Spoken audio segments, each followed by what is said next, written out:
Boa noite. Vamos para a segunda etapa, né, da nossa live dessa noite. Jardel, você ficou ali na pontinha da fala, você ia falar sobre artefatos, né? Mas aí caiu o nosso tempo, mas aí você volta no final para falar sobre isso, tá? Vou chamar a Zuleide aqui para conversar comigo. É, E aí, na sequência, você retorna, a Brenda retorna para as considerações finais, e aí você fala sobre o artefato, meu querido. Boa noite a todos e todas. Estão chegando aqui, eu estou só esperando a chegada. Pronto, o leite chegou, já vou chamar aqui, dizer que é uma alegria. E essa live aqui agora com Zuleide, né? Companheira da UFCA de tanto tempo. Boa Pois noite. é. Ei, boa noite. A primeira Deixa. vez que a gente se encontra num tete a tete desse, não é verdade? Também, tu não tem agenda, eu não tenho agenda, né? Mas é Assim, mas. impressionante. É como se a gente estivesse correndo duas São Silvestre, tu por uma rua e eu por a É, outra. Né? nós Mas estamos na mesma rua. Estamos na mesma é, rua, do ainda que mesmo a gente, lado. ainda que a gente esteja na mesma rua e do mesmo lado, né? Você estava ouvindo aí a Brenda e o Jardel, né? Isso, claro, tem Nós, que como as escutá-los, né? histórias e as histórias se entrecruzam, porque você começa a escutar a história de um e você É, diz assim, puxa vida, uhum. essa história poderia ser a minha também, né? E é a história, né? Nem poderia, são as nossas histórias, né? As mesmas histórias, só mudam os Às vezes os personagens e às vezes os lugares. Por isso que nós formamos tantos quilombos, né? Tantos quilombos e a nossa diáspora.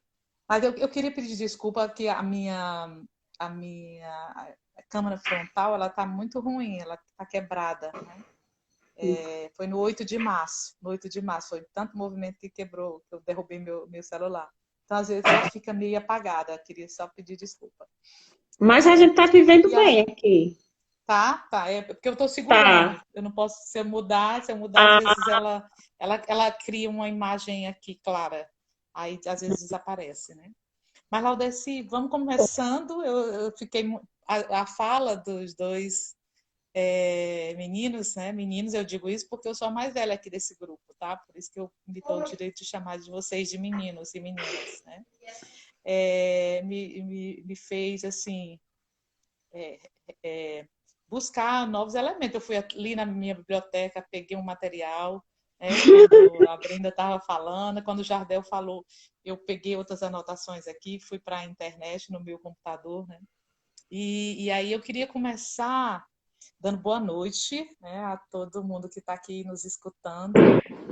Teve a oportunidade, queria agradecer e dizer da alegria desse encontro, esses momentos, né, o nosso programa de pós-graduação, a nossa linha de pesquisa, ela tem cor, né, ela tem raça, ela tem gênero, né, é tão interessante isso, né, a gente conseguiu constituir um programa de pós-graduação que dá conta do desenvolvimento regional sustentável.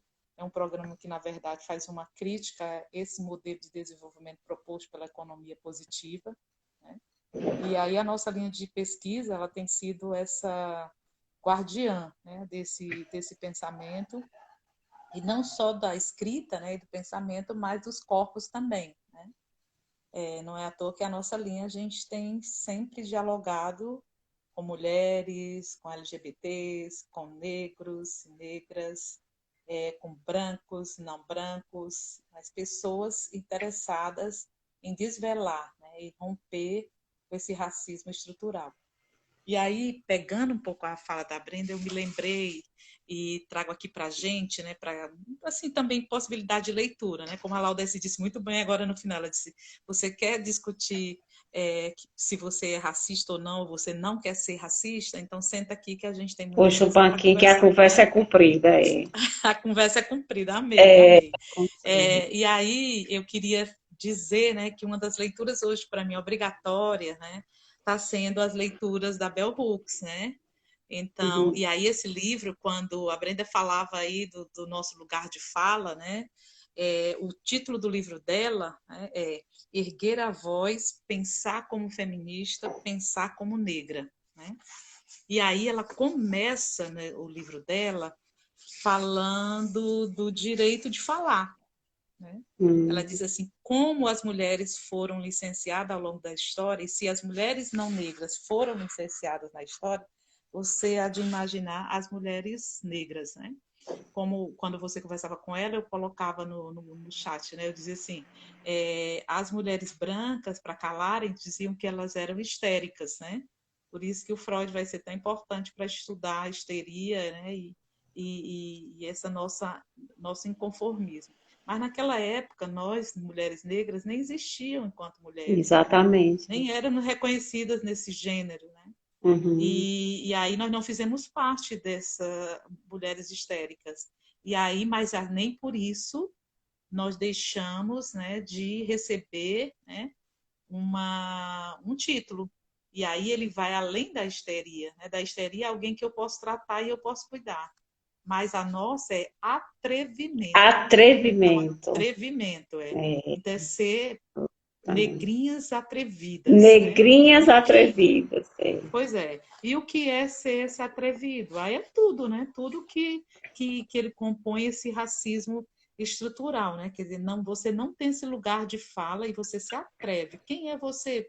Né? E aí eu me lembro, antes de falar da Bell Hooks e do que ela escreve sobre erguer a voz, erguer-se como negra, é quando a Angela Davis, no livro dela, Mulher, Raça e Classe, ela fala, né, da importância do sufrágio universal, das feministas brancas para lutar pelos direitos, que tiveram em alguns momentos junto com o movimento anti-escravista, né, que se juntaram pelos seus direitos, porque eram ditas minorias, mas que, no determinado momento, rifaram as pretas quando foi na hora do direito ao voto, né? Porque as pretas não sabiam ler, escrever, não tinham casa, então isso aí nós não éramos gente. Né? Mas, anterior a isso, num dos debates sobre o sufrágio universal, a Sojourner Truth, né, que é muito importante para a gente, ela que vai ser a primeira mulher negra que vai perguntar: e afinal, eu não sou mulher? Porque o diálogo que se tinha, e já naquele período, era da mulher frágil, a mulher sexo frágil. Né? Essa discussão do gênero deixa de ser aquela mulher, a pecadora, a bruxa, que é perseguida por mais de 300 anos, e agora se trabalha o elemento da mulher virgem, né? Maria, que cuida da casa, que cuida da família. E aí, só que nós, mulheres negras, não éramos vistas ainda também nesse quadro, não cabia, porque a gente saía de um regime escravocrata, nós saímos de uma situação e passávamos a sair de um regime de escravidão deliberada para um regime de semi-escravidão com o trabalho doméstico, porque o trabalho doméstico não era um trabalho assalariado, nunca foi. É tanto que aqui mesmo no Brasil, contemporizando, né, trazendo para o Brasil, nós vamos ter o direito à carteira assinada na década de 30, o trabalhador brasileiro, e as domésticas vão ter em 2015. E em olha o que 2015. aconteceu com as Pois é. E olha o que aconteceu com as domésticas depois disso. Apareceu o nome das diaristas, né? Por quê? Para mascarar a possibilidade delas terem uma carteira assinada. E aí se mostrava já naquele período a gravidade com que essas mulheres viviam, porque com o direito à carteira assinada, teria, Laudeci, né? Você mais do que eu, você é economista, você sabe muito bem disso, mais do que isso, você tinha o direito, uma carteira assinada, 8 horas de trabalho, direito à folga, o direito às férias, né? E aí, como fazer isso com a escrava morando no quintalzinho ou morando no apartamento, no quartinho, nos fundos, depois da área de serviço dos apartamentos? Complicado, né? E é tão interessante que hoje eu acordei, não sei se você viu essa matéria, e vocês viram, né? Hoje eu acordei com a denúncia em São Paulo, no bairro mais chique de São Paulo, de uma mulher de 61 anos vivendo idosa, ela vem como idosa, escravizada, né? Escravizada por uma gerente da Avon. A moça foi, inclusive, demitida. Exatamente. Então é assim. Aí o pessoal fica falando, a escravidão já passou, vocês ficam com mimimi, vocês ficam lembrando, vocês ficam lembrando. Gente, se vocês estudarem de forma mais detida o trabalho doméstico, vocês vão ver que ainda é uma relação escravocrata. porque as relações são diferenciadas da trabalhadora doméstica, até mesmo da diarista. A diarista, ela entra às 7, ela sai quando o sol se põe, quando ela termina o serviço. O trabalhador de fábrica, ele tem um horário, senão é hora extra. E ele ou recebe ou ele bota lá no banco de horas. E ela? Mesmo que ela seja a assim, diarista. é, Vi que a eu Valéria entrou. indico. A Valéria é A maravilhosa. Já Valéria veio está pronta. aí. Só chamar aqui o Heitor para resolver um assunto. Heitor, por favor.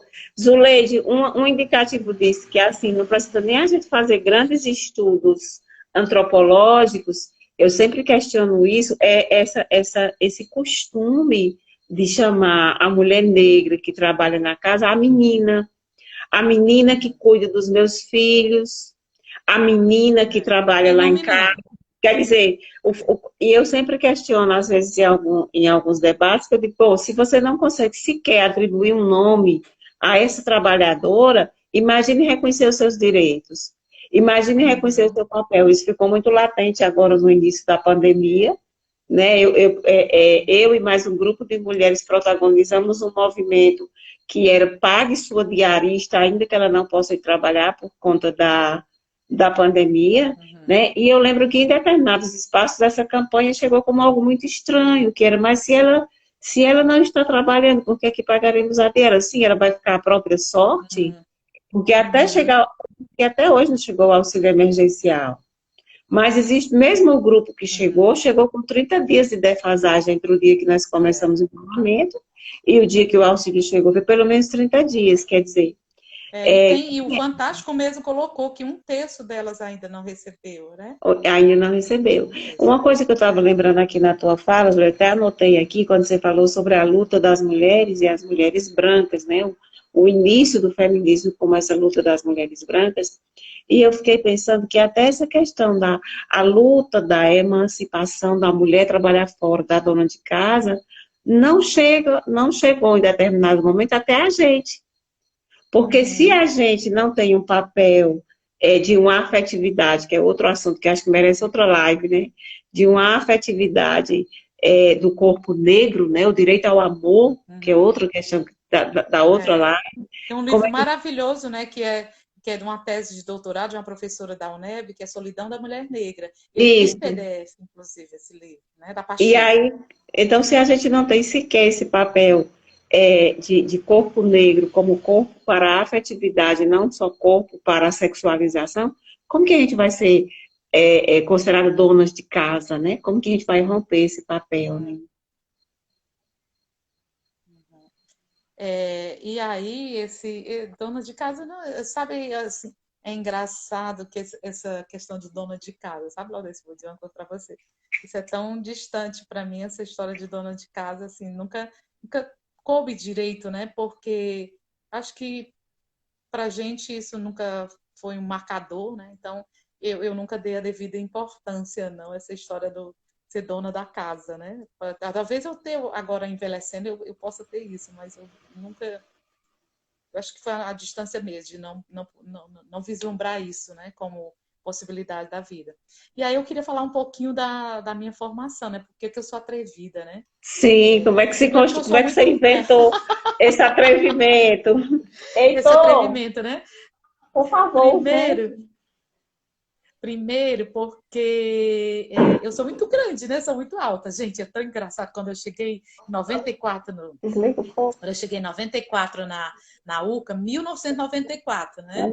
Heitor lindo, ajuda a mãe aqui, Heitor lindo. Pronto, resolveu já. É por questão da dona de casa, o forno estava ligado, mas já deu certo. Não vai falar em dona de casa. Pois é, menina, pois é. Aí, isso é o que a gente estava falando. Sim, da história de 94, né? Quando nós nos conhecemos, eu e Laudeci, olha aí quanto tempo, né? E aí todo 94. Mundo confundia a gente, né? Todo mundo confundia a gente. Durante a campanha... Aí quando a Rafaela, que é uma foi estudante de História, que agora é professora do Instituto Federal, coordenadora do NEABI, é atrevida como a gente, aí todo mundo confunde a gente com a Rafaela. E olha que nós temos uma diferença de 20 anos, né? Então, assim, aí eu digo sempre assim, aqui no Cariri, foi mulher preta, alta, assanhada e atrevida somos nós, né? Então, assim, É, não tem não. Ou é a Laudeci ou sou eu. Me chama de Laudeci, chama Laudeci de Zuleide, chama a Lucélia de Zuleide, me chamam de Lucélia, me chama de Rafaela, chama Rafaela. A Rafaela, durante a minha campanha da candidatura a deputada federal, eu acho que a Laine lembra que a Laine estava sempre com a gente, né? Aí eu fui para um congresso internacional de feministas, né? Eu fui na Paris 8, em Paris. E aí era bem no período da campanha, estava começando a campanha tal e tal. E a Rafaela e a Valéria fazendo a campanha e tudo. E lá está o povo pensando que a Rafaela era eu, né? que E era o próprio pai da candidata. Rafaela, porque a candidata, a Rafaela grande, a Rafaela mais alta do que eu, né? E assanhada e atrevida também, andando com Valéria, eu só ando com a Valéria direto, né? Valéria apresentando a candidata e tal. Aí a Rafaela disse que chegou um momento que ela cansou de dizer que não era eu, ela começou a dizer que era eu. E aí o pai dela, que também estava ajudando a distribuir, começou a dizer, dizia o pai dela, é sua filha? É, minha filha também. Ele também não esquentou mais não, né? Eu já disse. Aí a mesma coisa lá em Juazeiro, a Lucélia dirigindo, né? E ela botou o adesivo do carro com a minha foto, né? E aí ela parava para botar combustível, aí os meninos paravam nas pessoas, professor, ó. E aí ela dizia, Zuleide, eu cansei também de dizer que não era você, aí eu fazia assim também, né? Então, assim, eu me multipliquei, tanto que as pessoas às vezes dizem assim, Zuleide, como é que tu deu conta de tantos lugares? Eu começo a rir, né? Assim, e isso para mim é muito importante. Primeiro, a gente pode até achar assim, as pessoas não me reconhecem pelo nome, as pessoas não sabem quem eu sou, ficam me confundindo com a professora Laudeci, ou me confundindo com a Zuleide. Gente, isso é muito bom inicialmente. O ideal é que a gente tenha a nossa identidade própria, que as pessoas nos reconheçam pelos nomes. Mas agora as pessoas estão nos reconhecendo que nós somos negras. Entenderam aí? Então, assim, esse é um excelente marcador para a gente, é um excelente marcador e é importante. Nós vamos conquistar, sim, as nossas meninas mais jovens vão conquistar, sim, seu lugar, como nós estamos conquistando. Mas, nesse momento, nós somos essa transição. E eu sou muito tranquila nessa história dessa tradição. As pessoas dizem, eu estava em São Paulo em março, e uma pessoa disse, você parece aquela cantora baiana. Eu disse, não, mulher, eu pareço com todas as negras altas e atrevidas. Aí a pessoa ficou meio encabulada. Não esquenta não, é assim mesmo, né? E a gente vai passando, né? Vai passando, porque nós estamos aqui para ser essa feminista, como diz Abel Hooks, né? Que o feminismo é para todos e todas. E nós queremos dizer que o feminismo, né, numa perspectiva transformadora que muda homens e mulheres, é o feminismo dos 99, porque esse feminismo tem raça, esse feminismo tem classe, esse feminismo não negocia com fascista, né? Então, ser negro na universidade é estabelecer uma relação com o conhecimento científico, né? E aí eu queria voltar para o tema da universidade. Então, assim, na minha família mais direta, de pai e de mãe, né, com meus irmãos, nós somos 8 irmãos, eu fui a primeira a entrar na universidade e a primeira a me formar. E eu não sou a mais velha, né? Eu tenho 6 irmãos antes de mim, né? Entenderam aí, né? Então, só para vocês terem uma ideia, que eles não puderam estudar inicialmente, porque eles já terminaram o ensino médio trabalhando para sustentar os mais novos. Então, a conta é rapidinha, Laura. Às vezes as pessoas dizem assim, a Zuleide é a mais inteligente da casa dela, foi a primeira doutora. Aí eu digo, gente, não, foi só a conta. Se eu fosse a mais velha, ela que era a que estaria aqui e eu estaria no lugar dela. É muito exatamente. simples. 8 filhos na periferia de Fortaleza, negro numa capital, negra numa capital, o que é que restava? Cuidar de crianças, trabalhar no comércio, trabalhar na indústria. E aí não dava tempo estudar, né? Estudar para pensar na universidade. É tanto que, quando eu estava aqui me preparando para cá, tem uma menina da Universidade Fluminense que ela diz assim, eu nem sonhava em estar na universidade. Aí vocês querem saber por que eu sonhei em estar na universidade? Porque eu era uma das últimas, pude estudar durante o dia, e na 8ª série, eles pescaram as crianças com melhores notas para fazer um curso preparatório para a escola técnica. Você vê, né? E aí eu saí do bairro do Pan-Americano, que é o PC, que é o campus do PC, né? Que é o PC, que era o posto de comando, onde hoje é a Universidade Federal do Ceará, o campus da universidade. E aí, nós passamos, aí eu fui nesse grupo, recebi essa bolsa. Então, eu passei um ano fazendo 8ª série de manhã na escola do meu bairro e fazendo o curso preparatório para a escola técnica à tarde, né? Então, eles davam a bolsa para pagar nossas passagens, tinha uma merenda escolar quando a gente chegava e a gente estudava já dentro da escola técnica se preparando. Então, esse é o contexto. Então, era ali na 13 de Maio, Laudeci. Então, eu descia Sim, na Avenida, na Carapinima, e atravessava a 13 de Maio todinha, passava pela UFC, Avenida da Universidade, né? Pela 13 de Maio, cortava a Avenida da Universidade, via aquele prédio maravilhoso da reitoria. Do outro lado, via as casas de cultura. E mais na frente, a Praça de Gentilândia, eu via a Faculdade de Educação. E passava para a Escola Técnica. E aí, essa trajetória, né, que a gente vai falar da geografia humana, geografia territorial, você olha como menina e diz assim, será que eu posso estudar aí? estudar, Né? justamente. Pois é, será que eu posso, né? E aí você cria essa expectativa. Eu fico me imaginando assim, será que se eu não tivesse feito esse trajeto 13 de Maio, Avenida da Universidade, durante um ano, eu tinha ido para a universidade? Não sei. Mas na minha família, por parte de pai, que é onde a negritude predomina, né? O meu tio era engenheiro já, um tio era engenheiro, e meus primos mais velhos também, estatísticos e engenheiro. Então, a minha família de pretos era uma família toda da área de exatas, né? E aí, como eles, eu acabei, assim, me aperfeiçoando muito na área de exatas no ensino fundamental e no ensino médio. Mas eu disse, eu quero ser professora. Eles só faltaram morrer do coração, né? Porque eles Você queriam ter uma imagina. negra engenheira, né? Alguma coisa. Eu disse, não, eu quero ser professora. E aí, quando eu terminei, logo que eu terminei a escola técnica, eu passei logo no vestibular para fazer pedagogia na UFC. Curso de pedagogia na UFC, eu e outra colega, a Aldenora, nós fomos as duas pretas na universidade.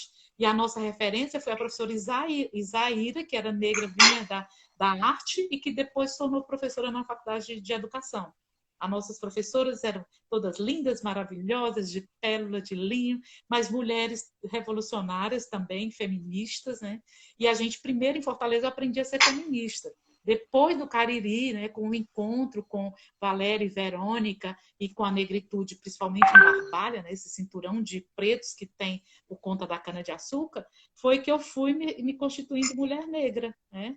Então, essa foi, assim, a minha trajetória, né? Uma trajetória, eu gosto de dizer, muito feliz, muito importante. Eu sou uma mulher negra nesse sentido, nesse contexto de outras mulheres negras, uma mulher negra privilegiada, né?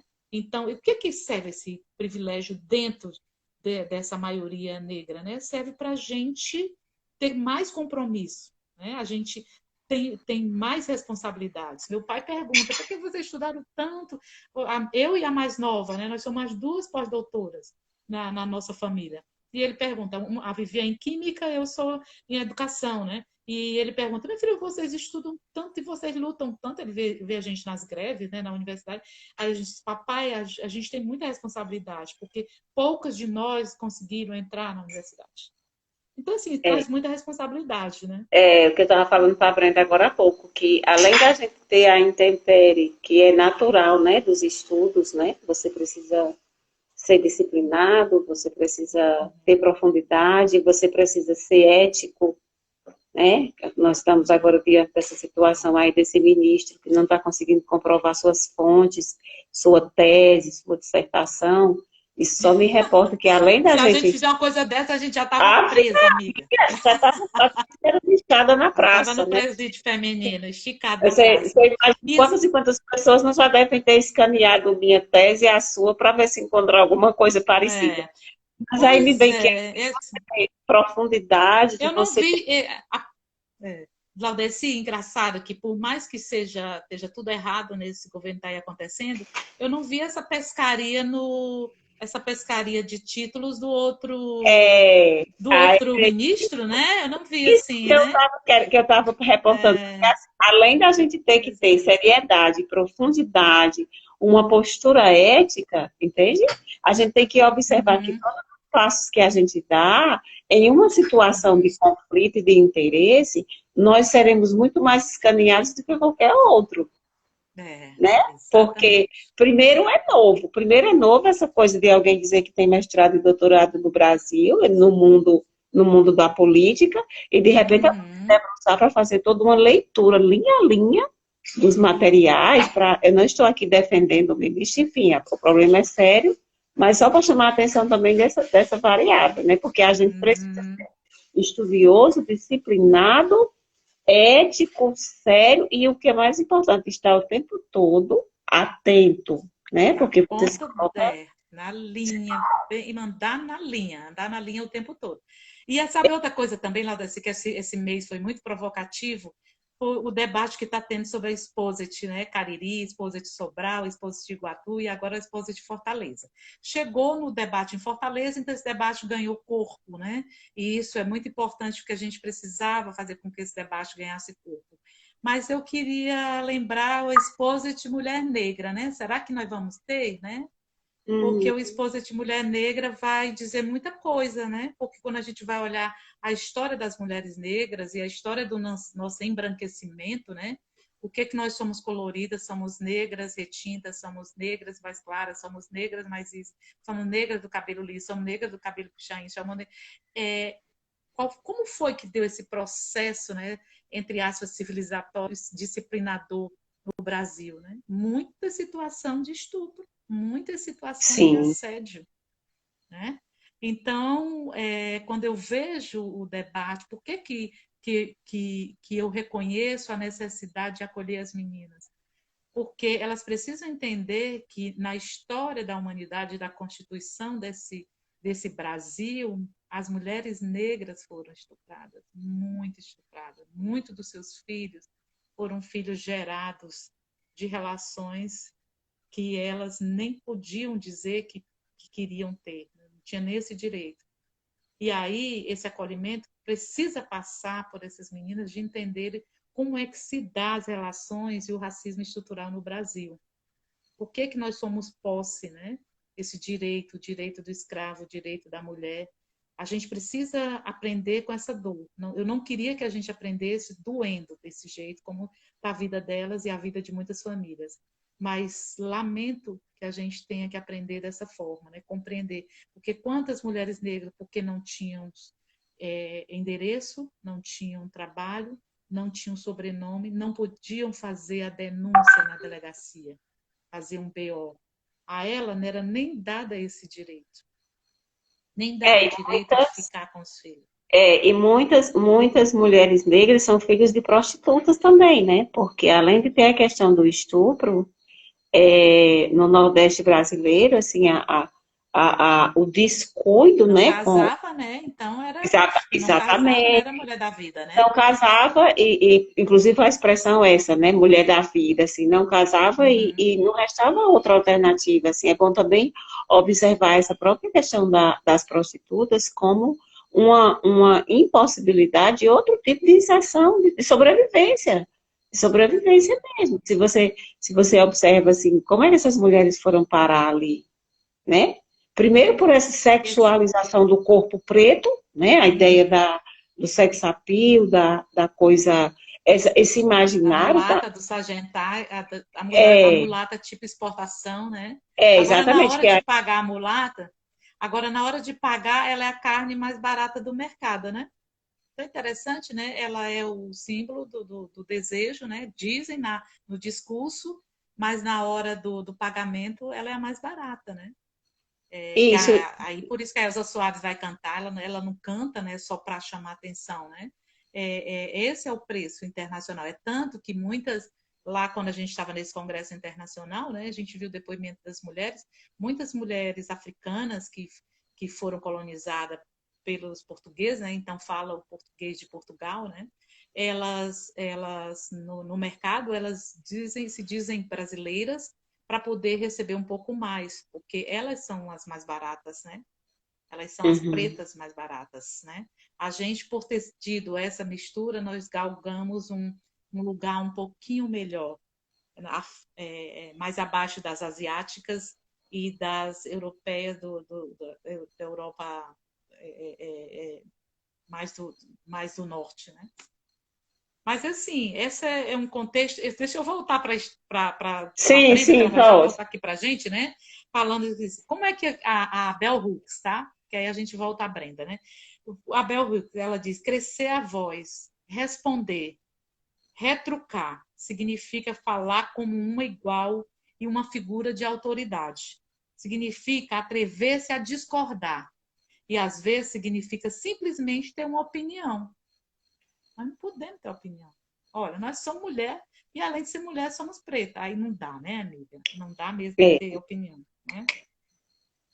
E aí a Bell Hooks disse que ela via as mães, as tias dela falando, ela dizia assim, ali as mulheres negras falavam uma língua tão rica, tão poética, que eu me sentia desligada da vida, sufocada até a morte por não me deixarem participar. Ela dizia quando ela era criança, né?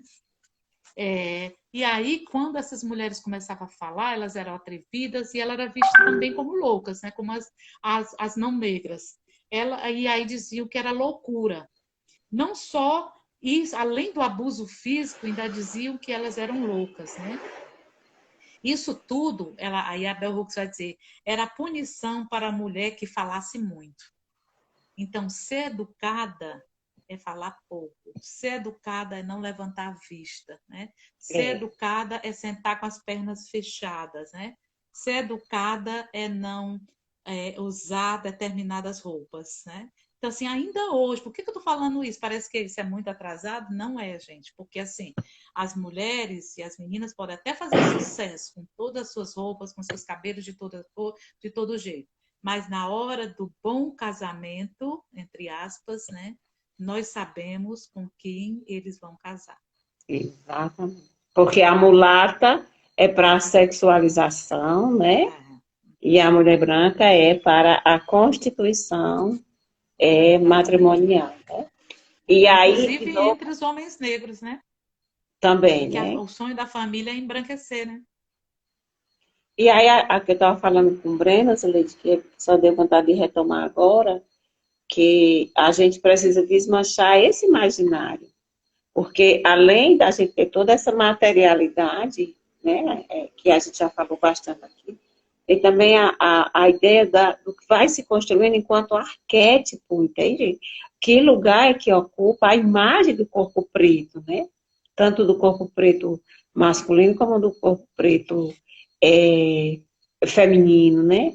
Então, quando dizem que somos atrevidas, que somos arrogantes, eu acho que é a mensagem embutida, assim, numa perspectiva do análise de discurso, atrevida por quê? Atrevida porque saiu da imagem prevista.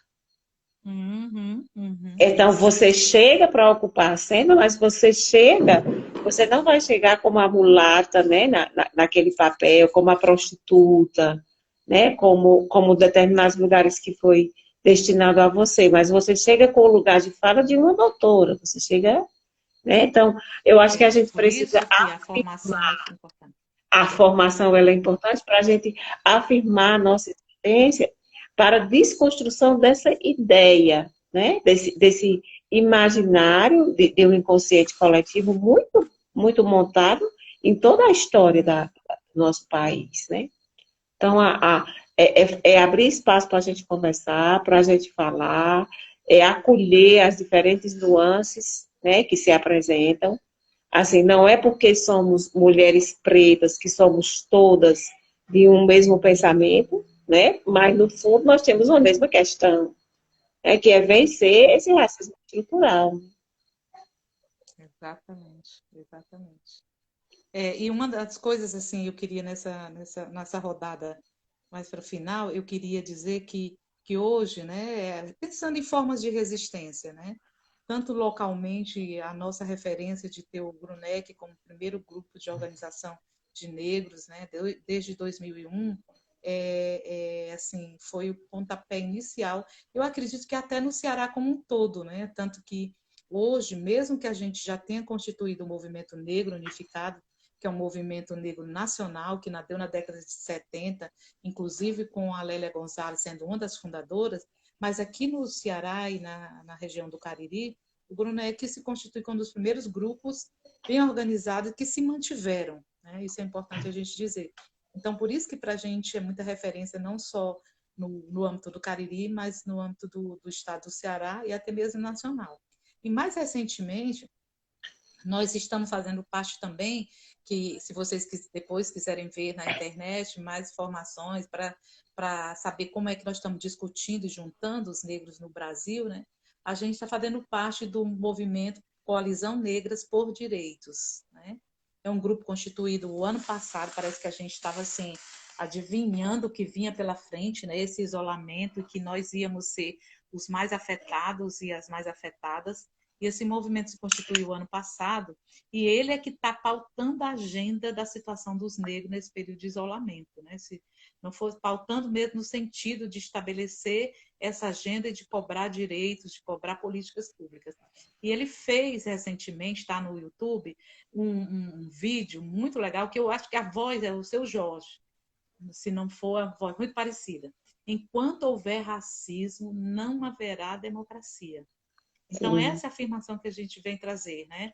A resistência no Brasil, para que ela dê certo, para que a gente se junte, para que os mais pobres do Brasil se juntem, para que as mulheres feministas no Brasil possam ter junto, para que os sindicatos possam estar juntos, para que os movimentos sociais como um todo possam estar juntos, eles precisam compreender que o rompimento principal e essencial é romper com o racismo estrutural.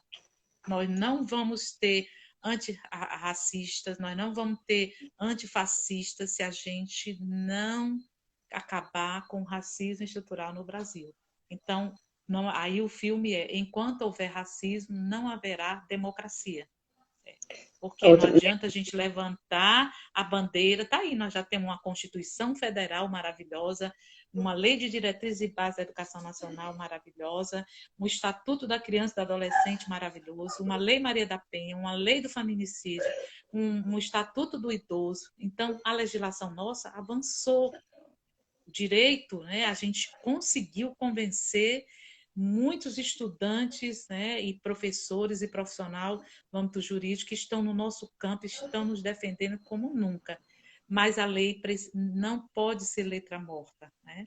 Essa lei ela precisa estar viva mais do que nunca e precisa estar na consciência das pessoas. A cobrança da legislação é essencial, mas se a gente não acabar com o racismo estrutural no modo de ser e de vida das pessoas, no andar no dia a dia, na rua que mora, no ônibus que pega, na escola que estuda, no amigo que tem, a gente não vai romper e vai só estar discursando, né, palavras bonitas ao vento, né? E assim, e nós não vamos recuar. Todas as conquistas, Laudeci, que nós tivemos até agora, elas não são à toa. Então, falando de cotas, né, o Jardel, nós trabalhamos junto, o trabalho é dele, né, ele que é o grande autor desse trabalho. Mas o trabalho do Jardel, assim como o trabalho de outros alunos, porque eu tive um orientando de mestrado também, logo quando saiu a lei das cotas. A lei das cotas é de 2012, o trabalho dele foi em seguida, foi 2013 ou foi 2014. Quase não tinha resultados, tinha o debate dos contra e a favor, né? Aquela confusão toda. E a gente já escreveu naquele período. E aí, mais recente, o Jardel vem e tem a possibilidade de fazer o balanço, né? Então, a gente vem acompanhando, a gente vem fazendo parte das comissões de heteroidentificação para poder garantir que as nossas cotas mínimas, né? Mínimas para as pessoas entenderem, ainda são, né? Qual é a expressão, a palavra, elas ainda são utilizadas por pessoas não negras, né? E aí tem muitas denúncias, por isso que nós tivemos que constituir as comissões de heteroidentificação. Então, assim, é muita luta, né? Muita luta para que essas leis saiam do papel, elas existem, para a gente é muito bom, é um passo importante, né, nas nossas vidas, porque depois de uma lei do ventre livre, uma lei do sexagenário, vem um código penal que tirou a lei a todos os nossos direitos, porque o Código Penal vem disciplinar nossos corpos, vem criminalizar a capoeira, vem tudo que se pode imaginar, e aí agora a gente precisa de outras leis para dizer que a gente existe, né? Então, assim, esse é o balanço que a gente faz, né? E dizer que erguer a voz, erguer-se como mulher negra, significa estar na universidade, sim, significa produzir conhecimento, significa disputar espaços, disputar no bom sentido, não tomar o lugar de ninguém. É um lugar nosso, de direito também. E aí nós agora não vamos arredar o pé. A gente chutou a porta, o portão, né, o muro alto das universidades, e aí agora a gente enegreceu as universidades. O último dado que é apresentado pelo IBGE é de que nós somos maioria na universidade, nós crescemos em número, mas nós temos que lembrar, como nós não somos maioria no ensino médio, ainda tem percentualmente mais brancos, porque terminam mais o ensino médio, do que negros, né? Então, esses números a gente tem que ver com muito cuidado e tem que ver também quais cursos, né? Quais são os cursos que nós estamos? Nós estamos nos cursos onde o acesso se torna, entre aspas, mais fácil, porque são cursos menos concorridos, onde nós estamos realmente, né? E mais também tem uma coisa, a partir das cotas, nós tivemos a oportunidade de provar que no lugar que a gente estiver, nós vamos nos sair muito bem. E isso os estudantes cotistas têm mostrado isso. Por último, eu gosto de dizer o seguinte, recentemente eu reassisti o filme da Mulher Maravilha, sabe? E quando assisti o filme dela, que eu acho um arraso, adoro, dei um quadro de presente para minha sobrinha, eu dizia assim, vale, meu Deus, eu era a própria Mulher Maravilha, eu só não podia ser ela porque eu era preta, né? Porque, gente, eu precisava ser a melhor da sala de aula. Eu precisava ser a melhor na rua para me defender e defender meus irmãos. Eu precisei ser uma das melhores atletas. Fui a melhor atleta dos jogos da escola técnica. Ganhei. Tudo tinha que ser melhor, né, gente? Tudo. Eu não podia fracassar um segundo. Você sabe o que é um corpo que não pode fracassar? Né? É esse corpo. Né? Mas se você perguntar, o leite não cansa? Não pode cansar. O nosso orixá, gente, é um negócio assim que não cansa, né? No Não meu pode caso, cansar. eu Mas sabe por fui. quê? Não pode cansar, viu, Lara? Porque os nossos jovens negros nos dão tanta alegria, que é como se a gente estivesse tomando um copo d'água, né? A gente corre, corre, corre, quando a gente vai pensando que vai cansar, aí chega, né? Essa semana chegou a notícia, né, de que um jovem negro foi para os Estados Unidos porque ele descobriu uma parte do desenvolvimento aí do Covid-19 e ele já foi para lá para pensar, né, as novas fórmulas, o que tá. E um jovem negro. Então, a gente todo dia vê essas notícias. Vê É, corpos caindo, vê corpos morrendo, vê corpos encarcerados, vemos muito. Mas também e, vemos muita esperança. e outra coisa que também que faz com que a gente não canse são os corpos brancos antirracistas que estão ao nosso lado na luta, Sim. que já são muitos, né? Que a gente já tem observando a nossa própria realidade entre as duas universidades, né? O quanto de gente que já Nós temos compreendeu, valorosos.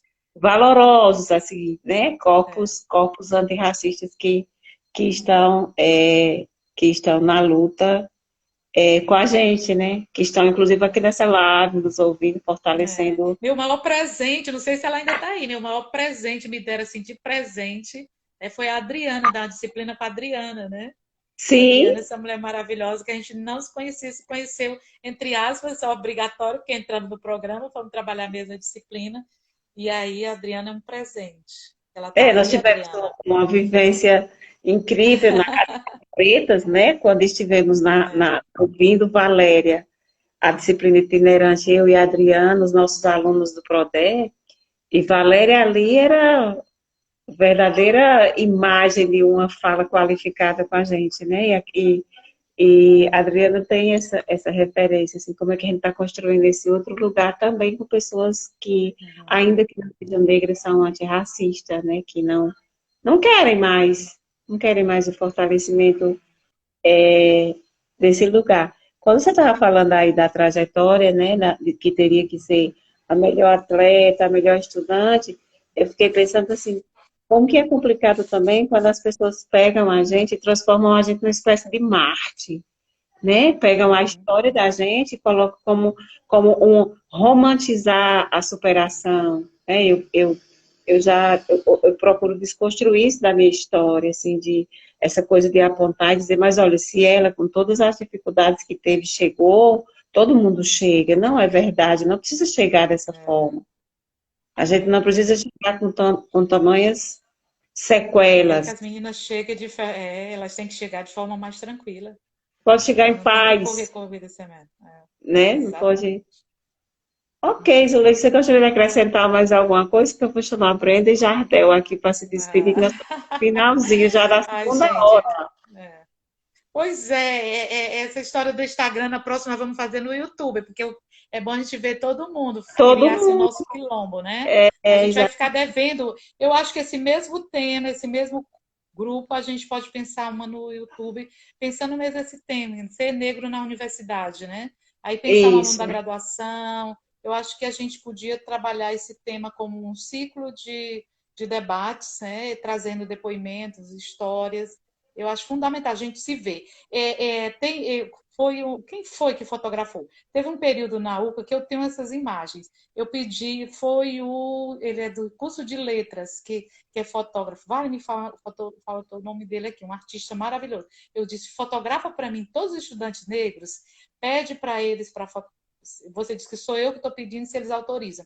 Aí ele fotografou. Ai, meu Deus, ele fotografou. E eu usei as imagens numa das minhas falas no Salão de Atos da UCA. A gente tem que se acostumar. Na época, era para ter feito a exposição revelando todas as fotos e pendurando na entrada no salão, né, salão de atos da UCA, para os alunos novos entrarem e ver aquelas fotos, para se acostumarem. Né? As pessoas precisam se acostumar, porque elas não costumam, elas ficam olhando sem acreditar, né? Se a gente mesmo, quando toma um susto, eu convidei a doutora Laudeci, ela vem falar, ela é negra? Eu não sabia, É. né? As pessoas sempre, a gente vê sempre os olhos das pessoas assim admirados, né? Ainda bem que nós somos lindas, porque, né?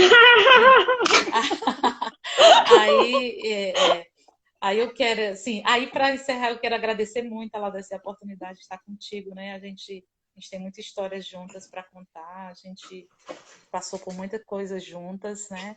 E a gente não arredou o pé, isso é fundamental, né? A gente Nem soube, arredou teve o pé, maturidade, a nem gente soltou a teve, mão, né? não soltou a mão, porque a gente sabia, a gente tem responsabilidades, né? A gente sabe qual é o nosso lugar que a gente ocupa e a gente não podia, né? A gente não pode nunca romper nesse contexto da academia, né? Só por último, gente, olha, eu e Laudeci, nós fazemos parte de um seleto grupo de 3% de corpos negros na pós-graduação. Na pós-graduação. 3%, João. Não é nada. E se for mulher, isso diminui mais ainda, né? Então, assim, por que nós temos que estar em tantos programas de pós-graduação? Programas mesmo. Por que a gente tem que ter tantos orientandos, tal e tal? Porque nós somos ainda muito poucos, nós não temos muito. É porque nós somos muito poucos. Aí E você aí, traz a justificativa por que que nós somos as verdadeiras garotas de programa, né? No seu caso, pois é. você está no programa da UFCA, você está no programa da URCA, né? E a gente ocupa os 3%. As Assim, bancas, né? qualquer semelhança com a série da Netflix 3% não terá sido mera coincidência, né? E aí a pós-graduação ela tem sido linda, né? Nesse sentido de encontrar pessoas não negras que compram a nossa história, né? Que começa a fazer parte da nossa família, do nosso quilombo, né? É muito legal, muito legal. Eu só tenho a agradecer meus orientandos, meus alunos. A história das lives, depois eu vou contar como é que começou essa história das lives, mas isso nunca foi um programa. E eis que eu estou fechando, que eu estou chamando de primeira temporada hoje, com a participação de vocês, né? Porque essa é a 12ª live, e agora a gente vai dar um tempo por aqui, abrir o canal no YouTube, caminhar, E aí já anotei aqui a sugestão de que uma dessas novas temporadas, a partir do mês de agosto, seja exatamente isso, assim, mas não para a gente sentar e repetir de novo a história, puxa um banquinho que eu quero te falar sobre racismo estrutural, mas para a gente afirmar a vida, né? Afirmar a vida dos pesquisadores, dos fotógrafos, pessoal que trabalha com arte, né? Da questão da... Pronto, Laudeci, me lembrei para poder ele saber. O Franklin, foi o Franklin que fotografou os estudantes negros na UCA para mim. Ele é um excelente artista, né, de artes visuais e também hoje trabalha nessa área, foi o Franklin, que fotografou nossos estudantes negros na UFBA. Eu tenho essas imagens, são lindas, eu ainda tenho que fazer essa exposição. Aí na próxima temporada a gente puxa esse tema e aí a gente pode colocar, né? Eiso, pois um abraço para ti. Beijo. Agradeço demais. A Laine ainda está aí, minha Laine, minha amada. A live está aqui, ó. Está aqui dizendo que a live nunca é igual, ou seja, que na próxima temporada estará com a gente novamente. Aí eu vou chamar a Brenda. Ela, né? Ela é tão defensora que às vezes a gente olha assim, ei, tu é preta, né? Porque ela é tudo. Isso que eu estou falando. A Laine, para mim, é um exemplo, né? A Laine Suzana é outro exemplo também de corpos antirracistas, né? Que estão na luta sempre juntas com a gente, né? São muitas. Thaís, que foi nossa aluna lá dentro do mestrado, poderia citar Thaís, aqui. Foi me orientando, né? Foi orientando, né? Altamira, Catiane, assim, são muitas mulheres brancas que pegam na mão, na roda com a gente. Assim, que bom que um dia a gente consiga, provavelmente minha geração, a sua, a gente não verá isso, mas quem sabe a dos nossos bisnetos, em que essa questão não seja mais uma questão. Né? E que não se precise mais fazer live, fazer mesa para discutir isso, que a coisa já tenha se resolvido, né? Que a gente não fique, que a gente tenha um outro mundo, né? Como diz o Acosta, em que a questão racial não seja um determinante de lugar social, né? É verdade. Pois, um beijo grande para todo mundo. Deixa eu só ler aqui, que você tem várias mensagens aqui, viu? De gente dizendo que ama você, né? Que dedica a você, que a live foi maravilhosa, que a professora Zuleide é maravilhosa. O chat aqui tá cheio de manifestação de carinho. Beijo pra ti. Obrigada, gente. Um beijo. Tchau. Tchau. Cadê Brenda? Tá aí, Brenda? Acho que nós estamos com alguns minutinhos para encerrar. Chama a Jardel, que eu achei primeiro aqui na lista, para um minutinho de fala das considerações finais. Chamei? O que houve? Cadê? Jardel, achei.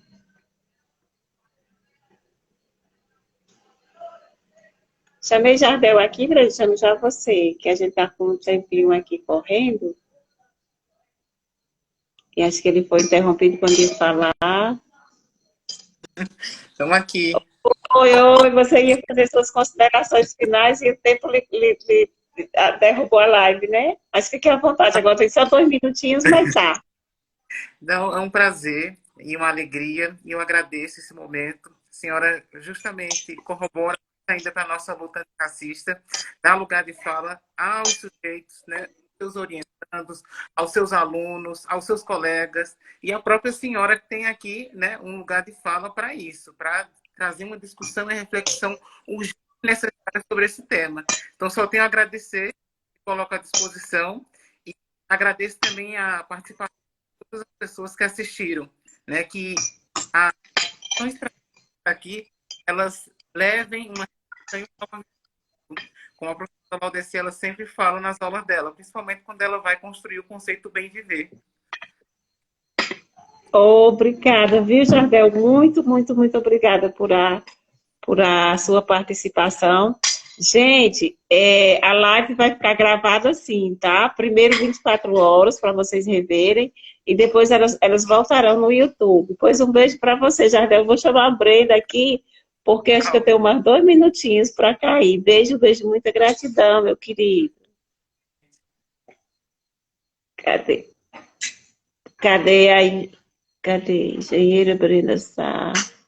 Ai, gente, que medo isso aqui cair, eu não consegui.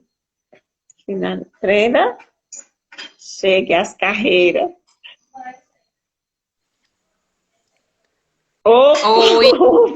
Tá morrendo de medo do tempo. Agora a gente pode ficar um pouco mais tranquila. Só falar aqui para a Valéria. Valéria, assim, dá um tempo, vou dar um tempo agora, né? Depois dessas 13 primeiras lives. Mas depois tem mais, viu? Agora a gente pegou gosto pela coisa. Não é? É verdade. É. E aí, o que é que você diz aí para finalizar sua passagem aqui por essa live? Nossa, assim, eu estou muito feliz com essa live. Agradeço demais, professora, pela oportunidade, pelo convite de estar aqui representando e contando um pouco, né, da minha trajetória.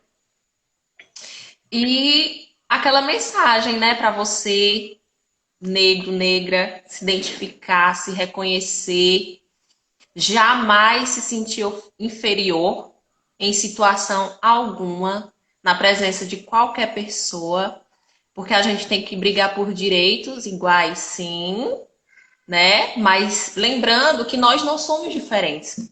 Somos todos humanos. Temos cada um suas especificidades, mas somos todos iguais, né? Vivemos em sociedade. E jamais se sinta inferior. Jamais, Ok. né? Muito Ocupe o obrigada. seu espaço. Pois um beijo para Saudade de você. você, viu? Não, mas a gente vai se ver quando a frase que eu mais usei nessas lives foi quando tudo isso passar. Quando tudo isso passar, eu quero lhe reencontrar, menino. Pois um beijo grande para você. Muita gratidão, viu? Gratidão é Tchauzinho. minha. Mais. Ai, gente. Então, é isso. Agradecer a todo mundo que passou aqui pela nossa roda de conversa. Muita gente, muita mensagem, né? Muito aceno, muita, muita alegria mesmo, né? De poder estar finalizando essa primeira temporada de lives. As lives, como eu falei agora há pouco, elas não começaram como um projeto, vamos fazer um projeto de lives e vamos abordar tais e tais temas. Elas começaram como um acaso mesmo, uma vontade de fazer, uma vontade de conversar. Já disse em outras lives que as lives começaram por a minha necessidade de abrir uma janela de conversar com as pessoas. Agora eu vou dar um tempo, sistematizar o material que a gente já tem muita coisa gravada, das 12 lives, somente as 3 primeiras a gente não gravou por deficiência técnica minha, que na época não sabia como gravar, mas depois da terceira, da quarta, que é a globalização, nós temos todo esse material, esse acervo gravado. Então, vamos sentar agora, debruçar sobre esse material, sistematizar para ele voltar para a rede, tanto aqui no Instagram quanto no YouTube. E aí, daqui provavelmente 30 dias, no mês de agosto, aí agora a gente volta com o projeto mesmo, que é a segunda temporada das lives. Aí eu quero, inclusive, ouvir vocês que estiveram por aqui assistindo todas as semanas, que são muitas pessoas. Eu fui anotando aqui as pessoas recorrentes. Eu quero ouvir vocês para a gente fazer um planejamento de tema, enfim. Então é isso. Por agora, é agradecer a todo mundo que passou por aqui ao longo desses quase 2 meses, dia 4 de julho vai fazer 2 meses que nós começamos. Agradecer a todo mundo que se disponibilizou de vir participar aqui comigo. Desde a última participante, que é a Brenda, que foi a última que falou, até o primeiro, que foi Evanildo, lá em 4 de maio. Não vou citar o nome de todo mundo, porque depois farei isso aqui quando trouxer o material de volta para a publicação, tá? Mas foi bom demais. Assim.